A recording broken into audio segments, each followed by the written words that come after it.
नमस्कार दोस्तों, Indian polity के इस मॉड्यूल में मैं प्रशांत आप सबका स्वागत करता हूं। दोस्तों, इंडियन पॉलिटी का ये मेरा मास्टर वीडियो है।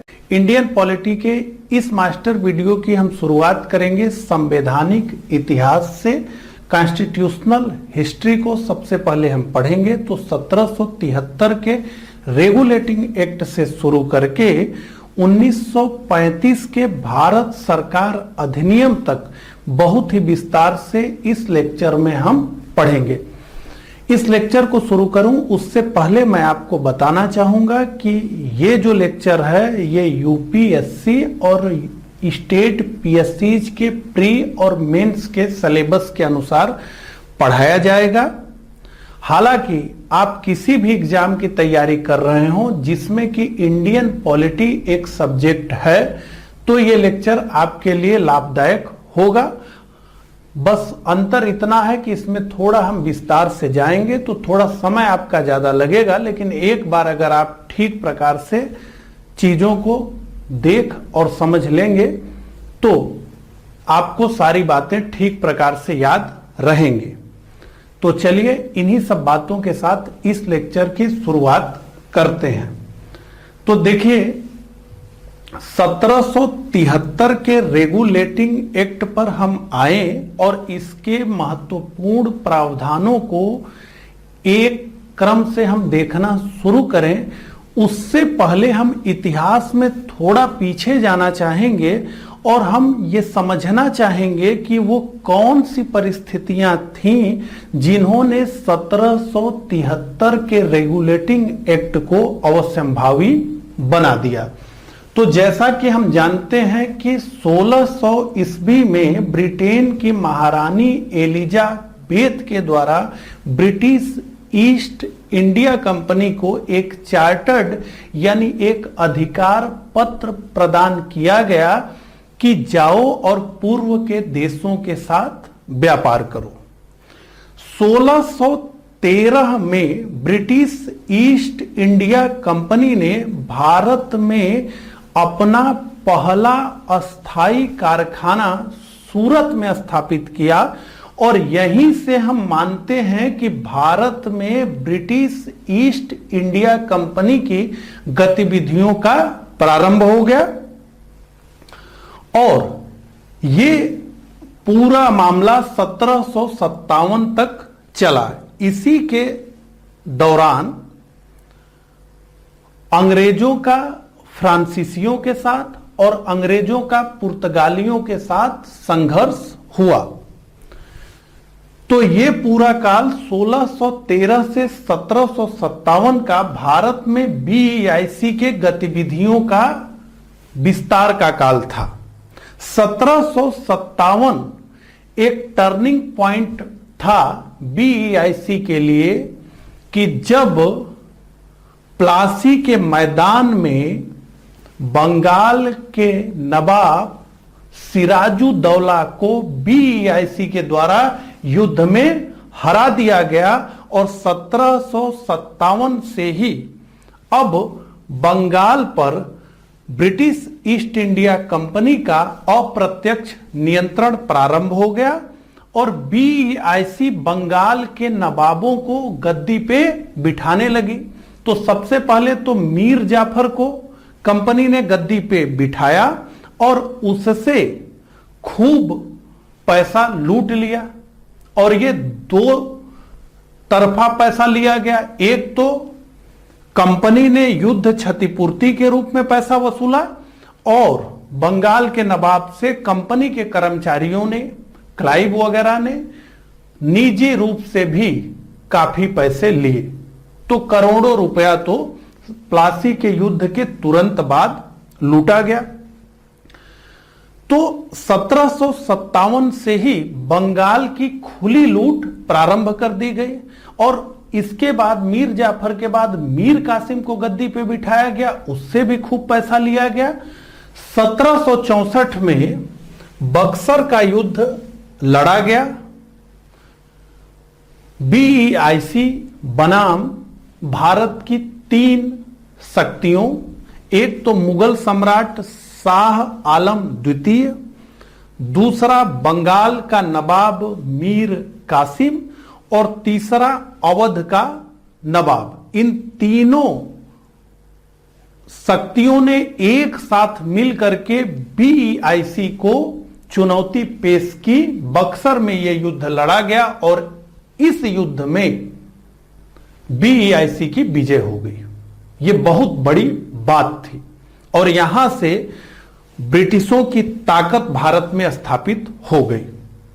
तो जब बक्सर की विजय हुई उसके बाद 1765 में एक संधि हुई, इलाहाबाद की संधि, और इस इलाहाबाद की संधि में मुगल सम्राट शाह आलम के द्वारा बीईआईसी को बंगाल, बिहार और उड़ीसा की दीवानी प्राप्त हो गई।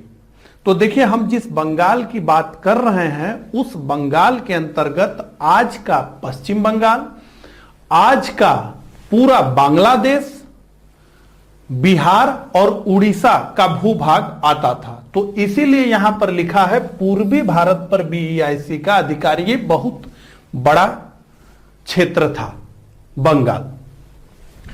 तो 1765 के बाद बंगाल में कंपनी ने एक दैव शासन व्यवस्था का प्रारंभ कर दिया। दैव शासन व्यवस्था का मतलब ये कि सारे उत्तरादायित्व बंगाल के नवाब के और सारे अधिकार ब्रिटिश ईस्ट इंडिया कंपनी के। तो ये एक आश्चर्यजनक विषय है कि अधिकार बिना उत्तरादायित्व के मिले, जबकि अधिकार और उत्तरादायित्व एक दूसरे से जुड़े हुए शब्द हैं। अधिकार आएगा तो उत्तरादायित्व भी उसके साथ आएगा। लेकिन ये जो दैव शासन चला 1765 से लेकर 1772 में, इसमें उत्तरादायित्व तो सब बंगाल के नवाब का था, लेकिन अधिकार सारा बीईआईसी का था। तो यहां से बंगाल, बिहार और उड़ीसा की दीवानी प्राप्त जो है बीईआईसी को हुई 1765 के इलाहाबाद की संधि द्वारा। दीवानी अधिकार का मतलब भू राजस्व वसूलने का अधिकार। तो देखिए, 1757 से ही बंगाल की खुली लूट प्रारंभ कर दी गई थी और जो बीईआईसी के कर्मचारी थे वो खूब पैसा इकट्ठा कर करके इंग्लैंड में जा रहे थे और वहां पर काफी ज्यादा पैसा ये खर्च कर रहे थे, जिससे कि वहां पर एक नए शब्द का प्रचलन हो गया और वो शब्द था अंग्रेज नवाब। इसमें जो नवाब शब्द था, ये शब्द जो है तिरस्कार पूर्ण शब्द था और भ्रष्टता का द्योतक था।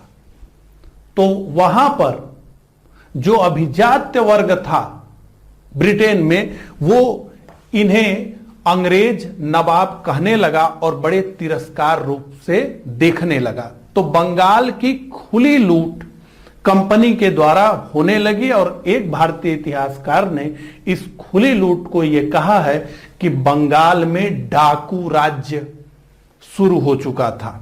अब इससे कंपनी के जो कर्मचारी थे वो अपना निजी व्यापार भी कर रहे थे, भ्रष्टाचार खूब हो रहा था और दीवानी अधिकार मिलने के बाद अत्याधिक भू राजस्व, 2-3 गुना भू राजस्व की दरों को कंपनी ने बढ़ा दिया। तो किसानों की स्थिति भी एकदम बंगाल में दयनीय हो गई और 1770 में कहा जाता है कि ऐसा अकाल इतिहास में कभी नहीं सुना गया, जो कि 1770 में बंगाल जैसे एक धनी राज्य में स्थिति इतनी लूट की वजह से बिगड़ गई कि 1770 में जो अकाल पड़ा वो इतिहास का भीषणतम अकाल था, जिसमें कि लाखों लोग मारे गए। अब ये सारी चीजें जो चल रही थी उसके विरोध में भारत में तो प्रतिक्रिया हो ही रही थी, इंग्लैंड में भी प्रतिक्रिया हो रही थी और ये बात इंग्लैंड में होने लगी कि ये जो बीईआईसी है, ब्रिटिश ईस्ट इंडिया कंपनी है, अब इसे रेगुलेट करने की जरूरत है, इसे नियंत्रित करने की जरूरत है, क्योंकि अब ये एक व्यापारिक कंपनी नहीं रह गई जिसे 1600 ईस्वी में महारानी ने चार्टर्ड दिया था। अब 1765 के बाद ये जो व्यापारिक कंपनी थी ये भारत में शासक बन बैठी है और पूरे पूर्वी भारत पर लगभग इसका अधिकार हो गया है, इसका शासन हो गया है। बंगाल का नवाब तो नाम मात्र का है, सारा शासन इसके पास है। तो ये व्यापारिक कंपनी भारत में शासक बन बैठी है बंगाल में। अब इसे नियंत्रित किए जाने की जरूरत है। इसी के साथ ये बात चली रही थी, तभी ये पता चलने लगा 1770-71 तक कि ये जो BEIC है, जो कि भारत में इतने बड़े भूभाग पर अधिकार जमा करके बैठी है, वो 60 लाख पाउंड के कर्ज के नीचे दबी हुई है। यानी BEIC दिवालिया होने के कगार पर खड़ी हो गई है। यह एक अद्भुत प्रश्न था कि जिस कंपनी के कर्मचारी हजारों हजारों और लाखों लाखों रुपए लेकर के ब्रिटेन में लौट रहे हों, वो कंपनी दिवालिया होने की स्थिति में आ गई और 60 लाख पाउंड उसके ऊपर कर्ज चढ़ा हुआ है। यह एकदम अद्भुत प्रश्न था कि यह कैसे हो सकता है। और इसी दौरान 1772 में ब्रिटिश इंडिया कंपनी ने ब्रिटिश सरकार से 10 लाख पाउंड का कर्ज मांग लिया। तो अब क्या हुआ कि अब मौका दिखा ब्रिटिश संसद को भी कि अब यही समय है और इनके ऊपर यानी BEIC के ऊपर नियंत्रण प्रारंभ हमें करना चाहिए। तो एक गुप्त समिति का गठन किया गया कि भैया पता तो करिए कि ये क्या चल रहा है। कंपनी व्यापार से भी कमा रही है, अब भारत में वो दीवान भी बन के बैठी हुई है, शासिका बन गई है, यहां से भी भू राजस्व भी आ रहा है, रेवेन्यू भी आ रहा है, तब भी ये स्थिति कैसे। और इसके कर्मचारी जो है खूब पैसा ले लेकर के इंग्लैंड जा रहे हैं। तो जो है यहां पर इसका गठन हुआ और 1773 के रेगुलेटिंग एक्ट की रूपरेखा इस प्रकार से तैयार हो गई कि नहीं, अब कंपनी को नियंत्रित किए जाने की आवश्यकता होगी। और इस तरीके से यह पूरा जो है मामला बना। तो रेगुलेटिंग एक्ट 1773 इन्हीं परिस्थितियों में आया।